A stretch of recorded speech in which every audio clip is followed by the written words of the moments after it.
Football is changing. With more people around the world playing, it's the most popular sport by quite some way. The money that's been injected over the years ensures it's not going to slow down anytime soon. And with that brings intense competition, stronger, faster, fitter and healthier athletes than the game has ever seen. And not forgetting the intelligence and mental strength. No longer is it just enough to have quick feet or to be the workhorse or have great finishing capabilities. You're going to need all of those things and a whole lot more. And today we're going to cover 5 of the essentials that all of the top athletes around the world, including their daily routines and their lives. And despite being rather simple, they're really hard to develop and maintain. But if you do, you'll greatly increase your chances of succeeding, and you might just be well on your way to making a career in this sport that we all love. All right, so first in the queue of these gems is awareness. Shoulder check. And in this instance, we're not talking about awareness on the pitch per se. Not that kind. The kind of awareness we're talking about is self-awareness. This honestly took me years to learn and develop. And despite being probably my biggest flaw in the early years, with a couple of important changes, has become a big strength that is kind of the basis for all of the next points we'll cover. Fascinating. So what exactly is self-awareness and how does it benefit your game? Come here. Well, let's start with how it relates to football. Now, there's a famous scene in the movie Goal. When I say go, I want you to run as fast as you can to the goal. Go. The coach, he boots the ball and it's Santiago's job to try and outrun it. Again. Go. And this wasn't designed as some fairground experiment that's impossible to win. It was designed to communicate with Santiago why his incredible dribbling skills and speed, as amazing as they are, Pass the ball. will never be a match for a simple pass of the ball. That's it. This guy had the fastest feet in town, but it was a bloody nightmare to play with. Pass the ball, man! As obvious as this might be to pass the ball, it wasn't so obvious for Santiago. What did you learn? That you can score from halfway? No. That the ball can travel faster than you. And by communicating this point to him in its most basic form, he was then able to understand it. And by understanding it, he was now aware of this pattern and was able to then make the necessary changes to go on and excel. So self-awareness is the ability to look at yourself honestly and without judgment. But more than that, it's also being open to listening to others about your blind spots. I'll translate that for you later. And that comes down to asking the people around you that you trust what they think are your strengths, but also what are perhaps the things you need to work on.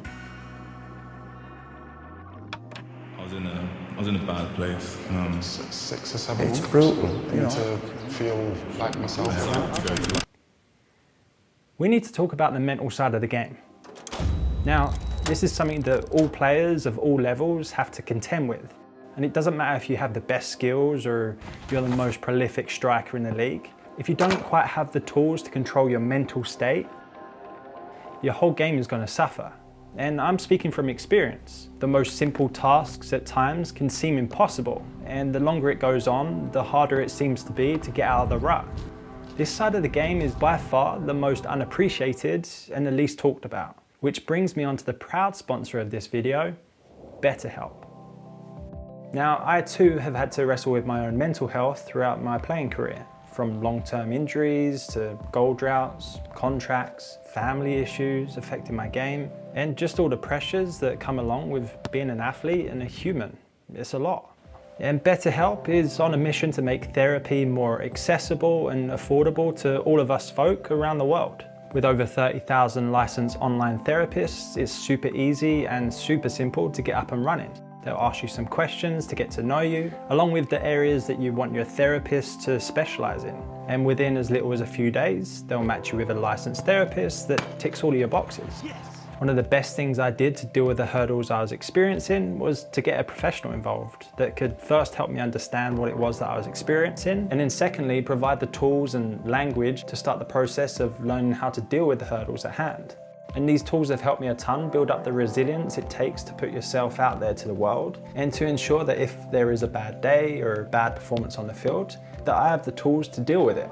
And because finding the right therapist that you jive with can take time, You can easily switch to a new therapist at no additional cost, so no worries. There's so much power in talking and sharing what you're dealing with, and doing so with a professional is just kind of a game changer, literally. So if you're in the market and needing some help navigating some of your own hurdles, head to the link in the description, betterhelp.com/footballfolk to get 10% off your first month of therapy. Thank you BetterHelp for supporting me and of course the channel. So the mental side of the game, it's arguably the biggest part and it takes a lot of time and perseverance, which brings us on to step number 3. Training alone to get in extra reps and sets should be a non-negotiable. Yes, you might be training 2 or 3 or 4 times a week with a match, and that's a lot. But it's what you do away from that that really makes a difference. And it doesn't have to be a full-out session, but instead some time set aside each day to complement what it is you're doing in your team environment. For example, if you have identified tight or weak hamstrings, self-awareness, getting a stretch or a foam roller recovery session in could be the ticket. Or maybe you want to continue strengthening your quads and building up your weak hammies, or work on your head in or freeing up your head. Being aware of what exactly your body needs, then working on a plan to improve your weaknesses while still building on your strengths is invaluable. And if you're not quite sure what any of those are, remember, ask the people around you. Yeah, and see if you can see the same patterns emerging from different perspectives. Your game depends on it. What do all of these players have in common? They're class. And I mean, that's hard for me to say with 2 Man United players and one was a Liverpool player. Arsenal! But aside from being class, for me, the real commonality is how simple they play the game. Lovely reverse ball. And I remember thinking when I was younger that in order to impress, I needed to get all of the nutmegs and do the step overs to try and stand out. But actually, the easiest way to impress is to show maturity.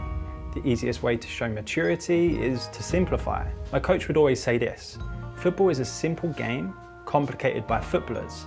And it's so true. That's it. Now, there will always be a time to add some flair, to release pressure or create a chance. But more often than not, it's about having the confidence and the maturity to play the simple pass ahead of everything else. Plays the ball into the centre, looking for 2 guys. One of the very best at keeping it simple Here's 2 guy, played into 2 guy. is 2 guy. Perhaps a 2 guy goal will finish it off, and it does! One of my favourite Premier League players. He too was class, but he was known for having, quite frankly, a terrible diet. First up, 20 cigarettes a day. And come game day, talks of a fry before every game, and at half-time, slipping away to light up in the toilets.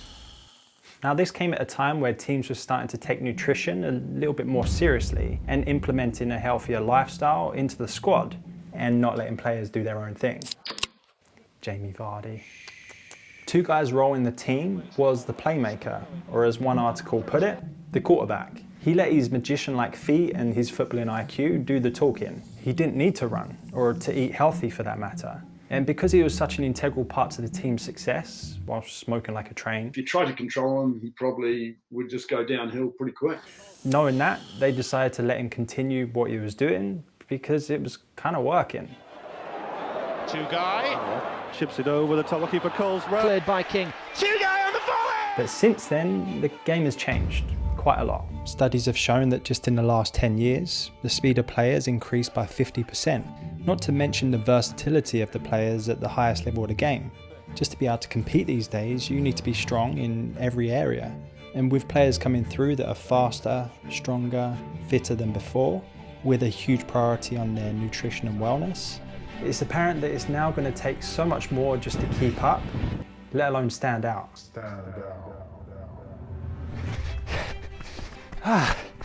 So remember to focus on your nutrition. Just think natural. Good ingredients with limited additives and preservatives. And by doing so, along with all of these other points we covered today, you'll quickly start to see the benefits of these simple but extremely effective elements of the game. But it's important to be patient with yourself and to enjoy the journey.